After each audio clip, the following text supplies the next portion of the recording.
Outside Nigeria, the United Nations has condemned the level of horrifying abuses as it marks 2 years of civil war in Sudan. The Sudan army has intensified its regain of strategic territories, but with it has come reports of abuse of civilians. There have been concerns of horrifying abuses of civilians as the army regains control over strategic areas of the capital of Sudan, Khartoum, and some other regions like Al Jazeera and Wad Madani. A United Nations report reveals a pattern of systematic violence by the advancing forces in form of extrajudicial killings. 2 years into a devastating war, Sudan remains in a crisis of staggering proportions, with civilians paying the highest price. Indiscriminate shelling and airstrikes continue to kill and maim. Markets, hospitals, schools, places of worship and displacement sites are being attacked. Sexual violence is rampant, with women and girls subjected to horrific acts. Human Rights Watch documents testimonies of some victims and survivors in Khartoum who saw some of the horrific incidents. Civilians continue to bear the brunt of the party's disregard for human life.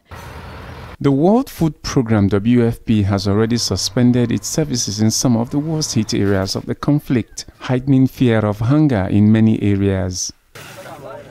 In a statement, World Food Programme said that over the past 2 weeks, the violence has compelled its partners on the ground to evacuate their staff for safety. Without immediate assistance, thousands of desperate families in Zamzam could starve in the coming weeks. Nearly half the population are acutely food insecure. Famine has taken hold in parts of Darfur and is spreading.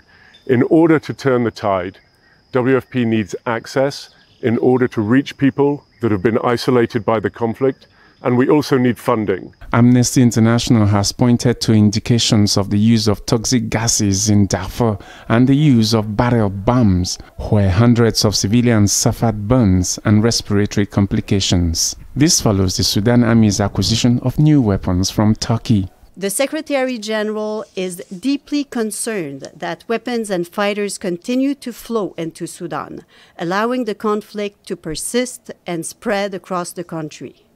The external support and flow of weapons must end.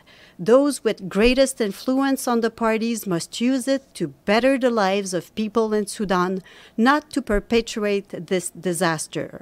As the military in Khartoum intensify their campaign in the conflict, international and intracontinental interventions to end the crisis remains weak. Solomon Ajizogu, TVC News.